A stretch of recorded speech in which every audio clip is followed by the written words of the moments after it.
muchas gracias por continuar a partir de ahora. Estamos conversando con Pedro Pablo Germeno Forastieri, abogado y activista. Está ahora mismo en el movimiento Coalición Democrática, que está trabajando, y yo creo que ustedes han logrado muchas cosas. Un movimiento, si se quiere, que no es un partido, no es...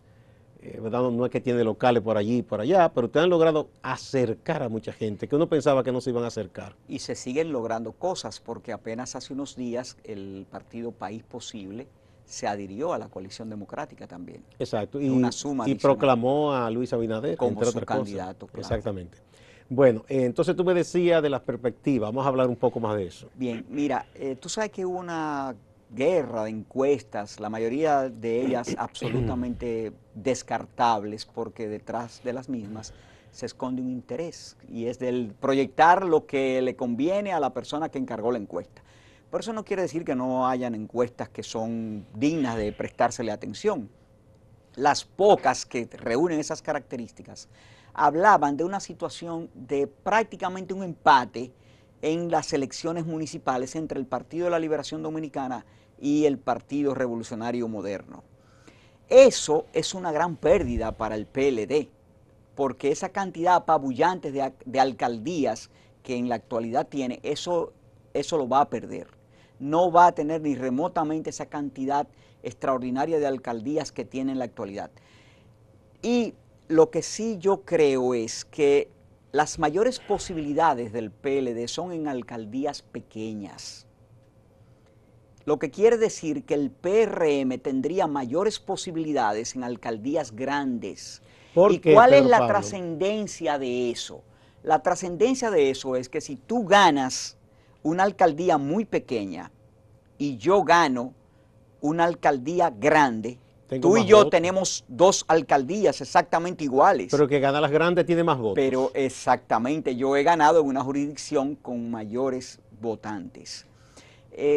Eso está conectado, Gustavo, con algo políticamente muy importante a raíz de lo ocurrido el domingo pasado. ¿Con qué?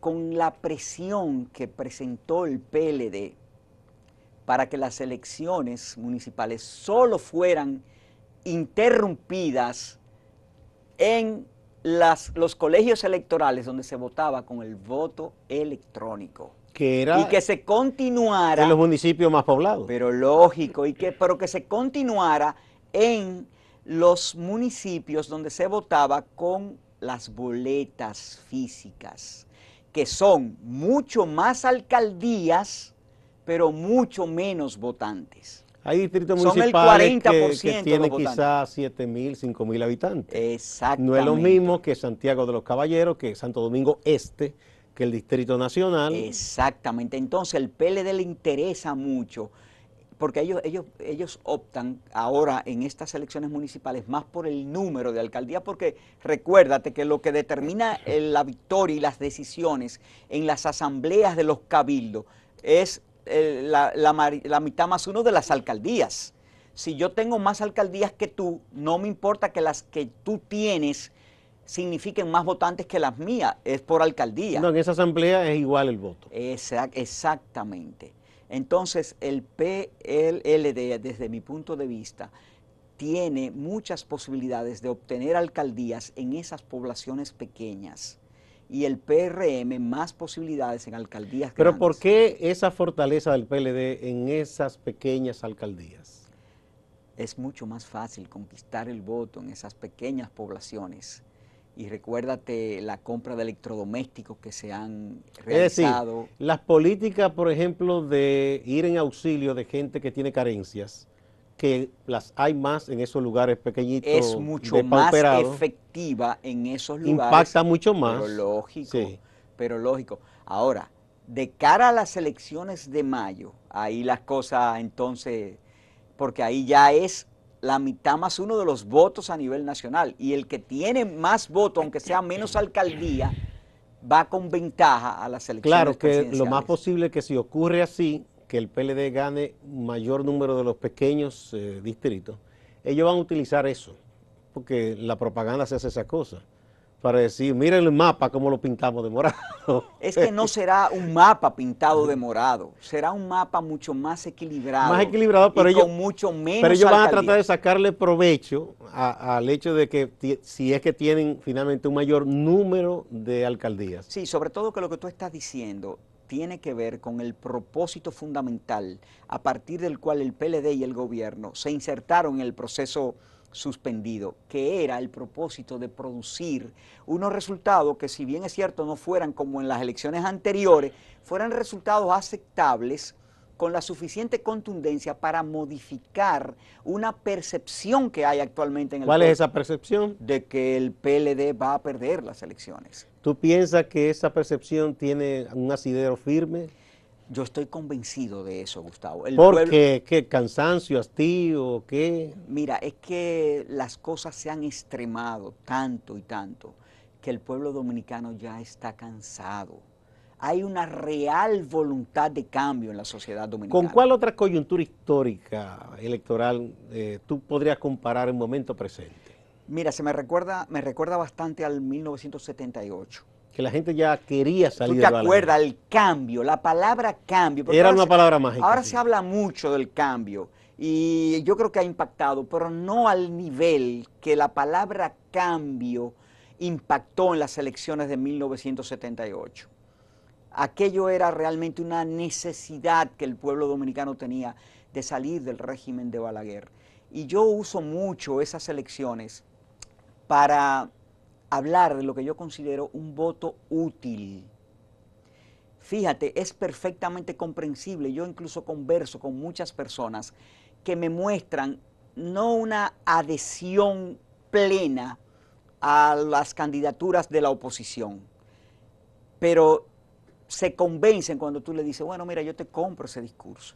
Yo pienso que realmente quizás no sea lo ideal. Lo era Antonio Guzmán en el 78. No, ¿Te identificabas tú plenamente, le digo yo a esas personas con las que converso, con una candidatura como la de don Antonio Guzmán? No, no era la persona que más me simpatizaba, pero votaste por él. ¿Por qué? Porque tú priorizaste la necesidad de cambio que tenía el país. Pero las elecciones de 1900... Yo recuerdo que el doctor Peña Gómez en muchas ocasiones llegó a decir, este es un gobierno de transición. De transición. Y él fue que hizo prácticamente la campaña, gran orador. Mucha gente ni sabía cómo hablaba don Antonio, después se sorprendió. Que no era un improvisado, ni un atenedizo. No. Fue ministro con Juan Bosch, era un hombre que tenía convicciones. Claro, claro. Pero, Gustavo, lo mismo yo te podría decir, por ejemplo, de las elecciones de diciembre de 1962. Muchas personas no se sentían plenamente identificados con una figura política como Juan Bosch. Porque le había estado mucho tiempo fuera del país, una serie de cosas. Y esa circunstancia pesó mucho en cierto sector progresista y liberal de la República Dominicana, sobre todo en las manifestaciones del 14 de junio, que no apoyó la candidatura. La izquierda no apoyó a Juan No Bosch. apoyó a don Juan. Sin embargo, ese mismo movimiento del 14 de junio es quien paga con su propia vida, sobre todo en la figura egregia de Manolo Tavares, por la defensa de ese gobierno a quien no apoyó. Sí, son de las cosas que uno... Son de las ironías de la historia dominicana. Exactamente, sí. Entonces uno dice, bueno, pero un voto útil. Yo te compro todo lo que tú me quieras decir del PRM, de su origen, de quizás del propio candidato. Yo te lo acepto, pero no nos debe conducir a nosotros el hecho de que el país debe priorizar en este momento un cambio, porque no es que el PLD no nos guste o nos guste más o nos guste menos, es que representa y ha entronizado en el ejercicio público dominicano un sistema de gobernanza que está totalmente agotado, Gustavo, totalmente agotado. La nación dominicana no tiene nada que esperar, ni en el futuro inmediato, ni en el futuro a largo plazo, de gestiones nuevas del Partido de la Liberación Dominicana. Entonces, ¿qué resulta? Que eso te conecta a ti con un sentido elemental de la realidad. Ok, esa es la prioridad. Tenemos que cambiar al gobierno. ¿Quién es el único que tiene la posibilidad real de hacerlo? El PRM y las fuerzas aliadas a las cuales el Movimiento Coalición Democrática ha contribuido mucho a cohesionar. Bueno, pues al margen de pequeñas observaciones, de pequeños, medianos o grandes reparos que podamos tener, vamos por ahí y hemos suscrito un documento y nos da ese documento después la posibilidad de decir, no, espérese un momento, presidente Abinader, usted firmó este documento que se comprometió con nosotros a hacer esto. Ustedes pueden Aquí no afirmar dice eso. que esa alianza se ha hecho sobre principios programáticos. Esa alianza, mira, se discutió un documento muy extenso que es prácticamente un plan de gobierno y fue suscrito en el aula magna de la Universidad Autónoma de Santo Domingo por todos los partidos que conforman ese frente opositor. Entonces, a los miembros de la coalición democrática, que nos vamos a convertir en una especie de veedores de ese gobierno, es con ese librito en la mano. No, no, presidente, venga acá. Aquí dice esto, y usted está haciendo lo contrario a eso. Porque la gran mayoría de las personas que estamos impulsando ese movimiento no estamos detrás de cargo. Mira, yo te puedo, quizás una infidencia, pero yo que he estado tan de cerca con una persona como, por ejemplo, Juan Bolívar Díaz.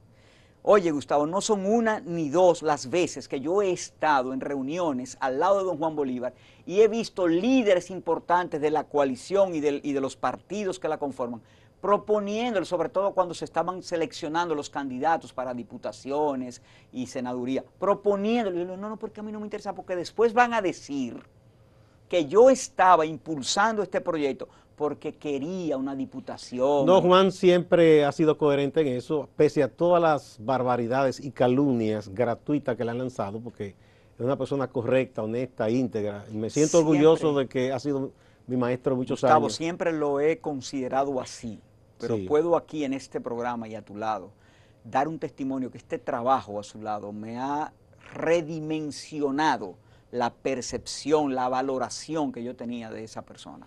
Eso es así.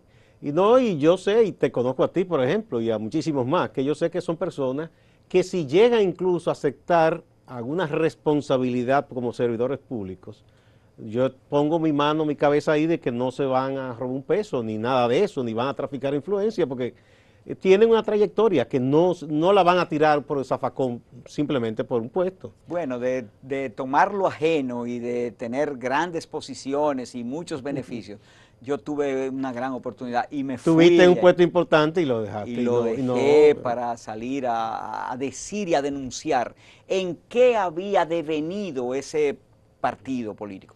Por eso yo, y fíjate, tú te fuiste del PLD en un momento que el PLD estaba más fuerte. Y con una perspectiva de ganar las de siguientes continuar elecciones. en el poder, como continuó. Absolutamente como se dio, y yo estaba consciente de eso. Sí. Por eso yo ahora veo, por ejemplo, la carta de renuncia que presentó el señor Gedeón Santos. Y yo me veo identificado con todo lo que Gedeón dice en una comunicación que fue, porque la carta de renuncia de él es muy cortita, porque él dice que los motivos que sustentan la carta fueron los que expuso en ese artículo periodístico que publicó. Yo me veo muy identificado con todo eso, pero la veo un poco tardía, porque no hay una sola cosa que Gedeón dice en esa carta que no existe hace muchos años. Yo la vi en el año 2010 y no tengo ni remotamente las mismas luces que Gedeón. No, pero tanto bueno, no tengo las luces de Gedeón. Son dos personas de una gran formación. Pero el caso es que yo las vi desde el año 2010. Gedeón las ve en el 20, 10 años después. Pero en fin, nunca es tarde si la dicha es buena.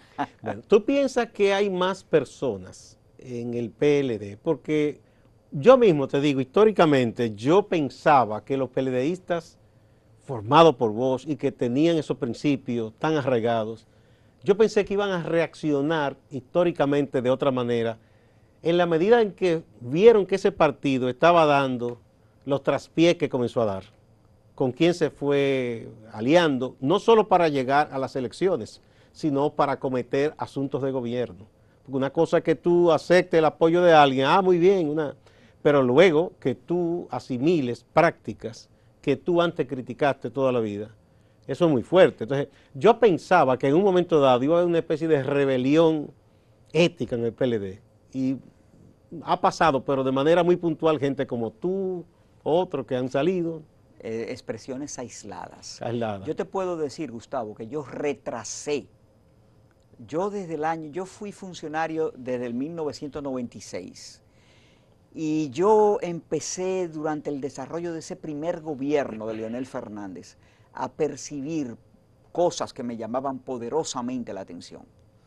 Pero yo retrasé mi salida del PLD precisamente con esa esperanza, con esa expectativa. De que hubiese Yo dije, una... no, porque nosotros no puede ser Que dejemos pasar que esto se pase de forma inadvertida como si nada hubiese sucedido. Y yo apostaba a que determinadas personas íbamos a nuclearnos y formar una corriente de rescate a los principios y a las razones primigenias que dieron origen a un partido como ese. Y a ese pensamiento de don Juan, y más que a ese pensamiento de don Juan, Gustavo, a ese ejemplo de vida política y privada que fue la de don Juan. Sí, Y sí. sin embargo yo veía, cada día me asombraba más de ver personas que eran en las que yo fundamentalmente apostaba y que yo depositaba las mayores expectativas. Yo digo, pero ven acá. Y esto hasta que yo me di cuenta que ahí no había nada más que hacer y me fui. Sí. Bueno, hablamos un poco de el sustento de esa alianza que ustedes han suscrito con el PRM y otras fuerzas. En el aspecto, por ejemplo, institucional y de transparencia, que ahí no estamos bien en República Dominicana y no hemos estado bien en los gobiernos del PLD. ¿Cuáles serían para ustedes los, digamos, los pasos fundamentales, los puntos fundamentales que habría que dar y tomar en cuenta en un nuevo gobierno para comenzar a corregir esas anomalías? Mira, lo primero es darle vigencia absoluta a la separación de los poderes públicos en el país. Separar poderes. Aquí existe un solo poder, que es el poder ejecutivo. Entonces eso no puede ser. El poder legislativo y el poder judicial tienen que asumir su rol, su importante rol. Yo creo que eso se va a facilitar porque no vislumbro una composición congresual aplastante. No, yo creo que ya por las razones, como se están viendo la correlación de fuerza, ya ningún partido que gane el Ejecutivo en estas elecciones tendrá un dominio absoluto del Congreso. Y qué bueno que eso sea así, para que los poderes se ejerzan a plenitud, porque tampoco se trata de una confrontación del poder legislativo con el ejecutivo, y que si viene del poder ejecutivo, rechazado. No, porque no es una guerra a muerte. No es una guerra a muerte, además que mal parado queda un Congreso cuando recibe de parte del Poder Ejecutivo un proyecto de ley, una iniciativa evidentemente beneficiosa para los grandes intereses del país y lo rechaza sin unos argumentos que a la gente le puedan convencer. Olvídate que ese Congreso va a perder prestigio inmediatamente. Entonces el otro lado, el Poder Judicial, Gustavo, ahí es donde más se necesita, porque el país está demandando a gritos un poder judicial, o más que el poder judicial, yo te diría el sistema judicial, porque hay que recordar que el Ministerio Público forma parte del sistema de justicia, pero no del Poder Judicial. No, es como una especie de Ministerio de Justicia, en otros sitios se llama Ministerio de Justicia. En otros sitios se llama así. Sí. Entonces no puede ser que se continúe eligiendo los jueces a partir de un Consejo Nacional de la Magistratura que tiene una composición completamente absurda, sobre todo caracterizada por el hecho de que el presidente de la República tiene un voto cualificado, porque se le ocurrió la genial idea de constituir un Consejo Nacional de la Magistratura con un número par de personas. Son 8. Eso es un absurdo. Entonces, en caso de empate, el presidente vota por 2. Exactamente. Votaron 4 y 4. Bueno, por donde votó el presidente, por ahí se va la cosa. ¿Por qué? Porque él tiene un voto cualificado.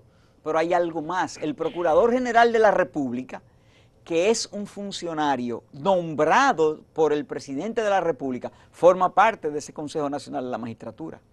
Entonces, ¿qué resulta? Que el Ministerio Público es el que lleva la acusación ante los jueces. Es el que hace la investigación y va donde un juez de la instrucción y le dice, mire magistrado, yo he recopilado estas y estas pruebas. El juez de la instrucción determina, número 1, si esas pruebas fueron recopiladas legalmente, tal como establecen las leyes. Y segundo, si son suficientes como para sostener una acusación ante un juicio de fondo. Y entonces manda el caso a un juicio de fondo, ¿verdad? O no lo manda. Eso lo hace el juez de la instrucción a partir de la investigación que ha hecho el Ministerio Público. Pero ¿qué resulta? Que ese juez que recibe la investigación, el resultado de la investigación del Ministerio Público, sabe perfectamente que ese Ministerio Público incide en su designación. Entonces ahí hay problemas. A través del Consejo Nacional de la Magistratura, Sí, porque nombra... la suerte de la carrera de ese juez pudiera estar en manos de ese Ministerio Público al que él entonces va a tratar de no enfrentar. Exactamente, porque si forma parte del Consejo Nacional de la Magistratura, determina la composición de la Suprema Corte de Justicia. Y la Suprema Corte de Justicia determina la designación de los otros jueces. Entonces es una carambola nefasta. Eso tiene que cambiar, porque el Poder Judicial tiene que funcionar plenamente. No puede ser ahí, poder... claro, esa es un poco más difícil porque tendrían que reformarse algunas cosas. No, la Constitución hay que modificarla, Gustavo. Sí, en ese aspecto, no, sí. No, y en muchos otros. La Constitución, aquí debe venir una reforma constitucional inmediatamente. Después de mayo. Después de mayo, no, después de agosto. De agosto, sí, cuando tome posesión el nuevo gobierno. El nuevo gobierno y el nuevo Bueno, de esa y otras reformas que yo creo que es pertinente que hablemos un poco, vamos a tocarlo en el próximo segmento.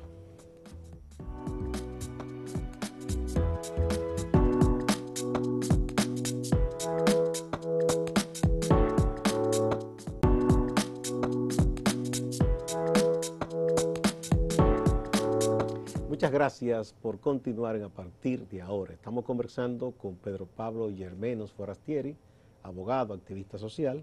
Es uno de los integrantes de la Coalición Democrática, un movimiento social que está haciendo presencia en este proceso electoral y ha logrado avenencia y alianza entre fuerzas políticas diversas que uno pensaba que no iban a encontrarse.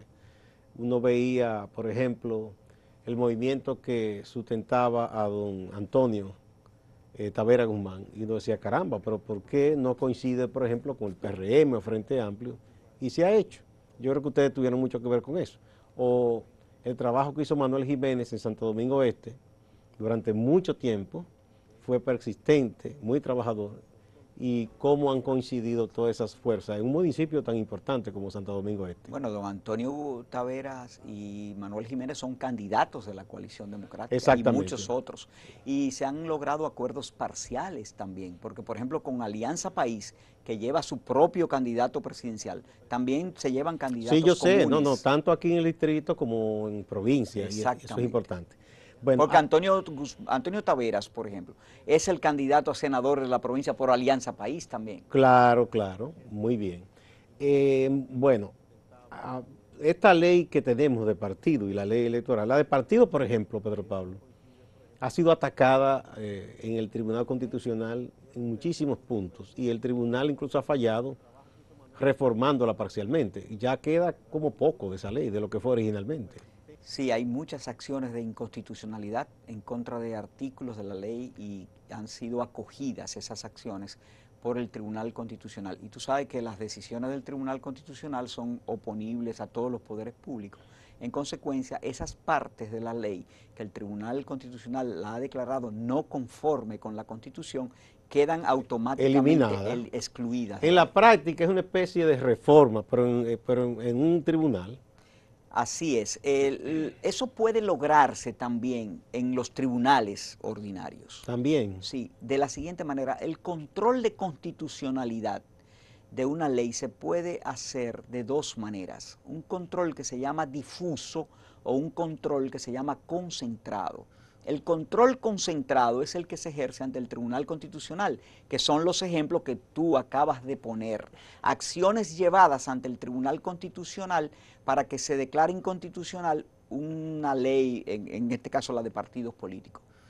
Lo que el Tribunal Constitucional decide es oponible a todos. Ya eso queda excluido, no solamente para ti, ni para aquel, ni para mí, sino para todo el mundo. En general, sí.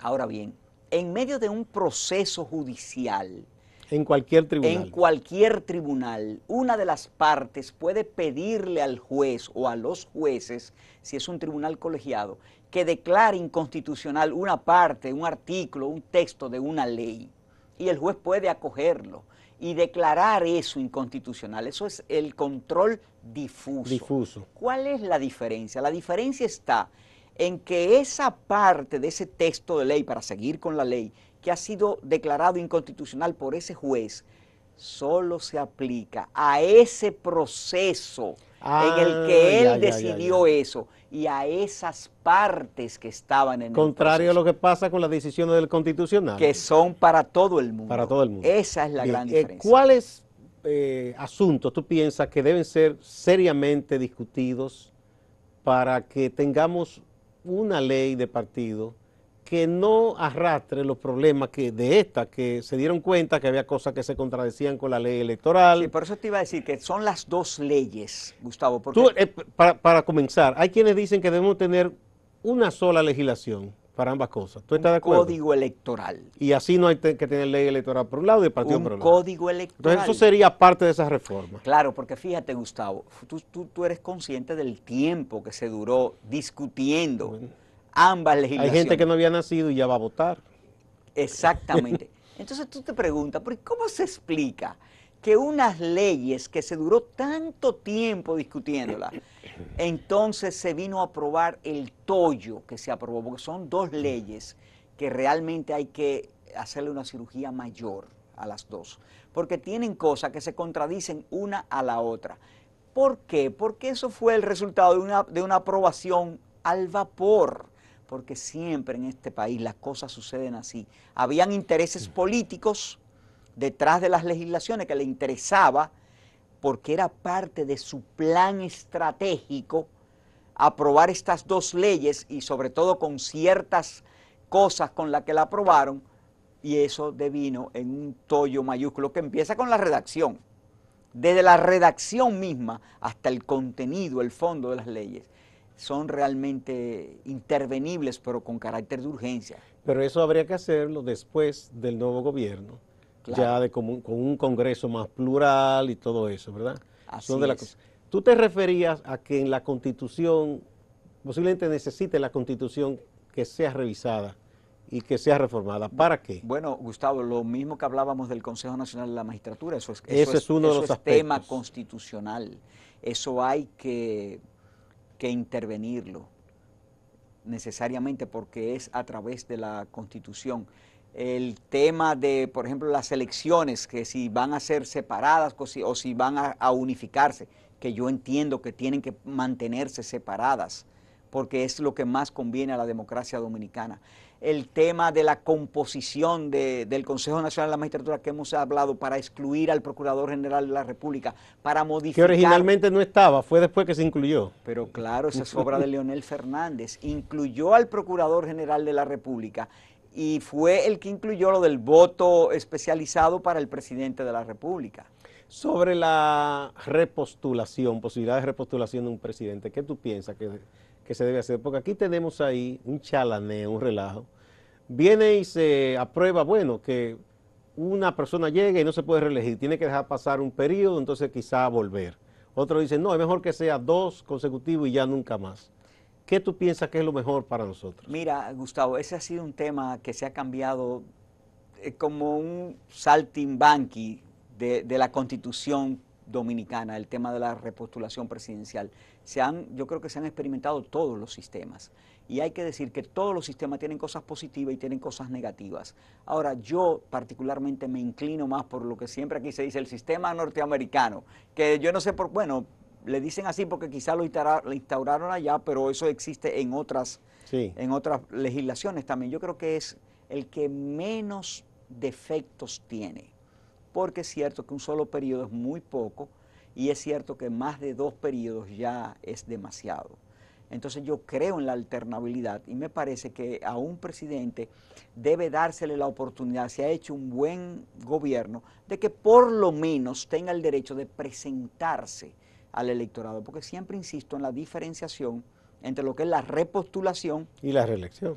Y la reelección. Sí, se repostula cualquiera, se reelige quien obtenga el apoyo de la gente. Exactamente, por eso yo creo que debe dársele la oportunidad, sea al presidente de turno o sea al pueblo, Porque si es un presidente que no ha hecho una buena gestión, la oportunidad es del pueblo Bueno, para pasar balance. Hipólito no andaba bien cuando intentó la reelección y la Y gente no la no lo logró, religió. y no la logró, porque Sí. eso fue una cosa, bueno, que el propio Hipólito Mejía se ha arrepentido y ha dicho muchas veces Que eso fue un error. que eso fue un Balaguer en error. el 78 intentó por una cuarta ocasión y no pudo. Así mismo, que el caso que hablábamos ahorita de 1978. Sí, entonces tú piensas que esa sería, Yo pienso pero que no, sería lo mejor. algunos hablan de que se pacte, de que en X cantidad de años no se vuelva a tocar ese tema en la Constitución. Porque sucede que llega un presidente y tiene popularidad, tiene mucho poder en el Congreso y le calientan los oídos y quiere seguir y entonces cambian la Constitución. Sí, convertirla en lo que se llama una cláusula pétrea, que no se puede tocar, aún sea por un tiempo Por un determinado. tiempo Sí. para evitar ese relajo entonces. Claro. ¿Cómo tú ves las posibilidades ya en las presidenciales, que son las que concitan mayor atención de la población, para el PRM, para el PLD, el doctor Leonel Fernández, que ahora está con un nuevo partido, Fuerza del Pueblo? ¿Cómo tú ves las cosas? Bueno, De aquí Gustavo, a allá haciendo un ejercicio de intentar proyectar, porque puede cambiar la cosa, ¿no? Podría interpretarse que mi opinión es interesada porque como yo estoy trabajando en la coalición democrática que lleva como candidato al licenciado Luis Abinader, pero intento siempre ser lo más objetivo posible. Yo pienso que en este momento hay una marcada decisión de cambio en favor del candidato del PRM y sus partidos aliados. Y me parece, Gustavo, que los acontecimientos que se vienen suscitando desde el día 16 de febrero y que todo apunta a que van a continuar suscitándose en lo inmediato, podrían afianzar las posibilidades ya no solo de que el licenciado Abinader gane las elecciones de mayo, sino que lo pueda lograr en una primera vuelta. ¿Tú piensas que hay posibilidades Yo pienso que es el único que tiene posibilidades esa posibilidad. firmes de que pueda ganar en primera vuelta? Yo creo que es el único que tiene esa posibilidad de ganar en primera vuelta es el licenciado Abinader. Y a mí me parece que el segmento de la población que simpatiza por el expresidente Leonel Fernández, ante una coyuntura que le pueda indicar que algunos votos de ellos podrían ser decisivos para que Luis gane en primera vuelta, podrían en mayo terminar votando por Luis Abinader para que se evite una segunda vuelta. Y algunos no irían nostálgicos a su viejo partido, como ellos llaman, al PLD. Puede ser, eso es una realidad, pero no es un 100%, eso se va a fragmentar, ahí hay mucho encono, mucho dolor, muchas heridas abiertas. Pero mira, ahora que hablamos de segunda vuelta, ese sería otro tema para la reforma constitucional. Yo creo que hay que introducir en la Constitución lo de la segunda vuelta, pero condicionado a que sea una diferencia menor a 10 puntos entre el primero y el segundo. Como existe en otros países si es y originalmente aquí iba a ser así. Que si es más de 10 puntos, no haya necesidad de ir a una segunda vuelta. Porque fíjate, es sumamente difícil que se cambien los resultados si van a la segunda vuelta, el primero y el segundo, con una diferencia mayor de 10 puntos. Y así se le evita al país todo ese gasto terrible. Sobre todo ahora, Gustavo, que nos han hecho gastar miles de millones de pesos a un pueblo pobre como este, que necesita esos recursos para cosas tan prioritarias. Muchas gracias al hermano Pedro Pablo Germeno Forastieri, abogado y un activista social y político, aunque no está militando ahora. Fue del PLD y en un momento entendió, como aquella vez dijo don Juan del PRD, que había cumplido su misión histórica. Así lo creí yo. Lo creyó también del PLD y decidió salir. Muchas gracias. Gracias. Te volveremos a invitar cuando vaya avanzando este proceso. Gracias. Camino a estas elecciones y a las de mayo también. Y a ustedes también gracias. No se vayan, que hay más en Acento.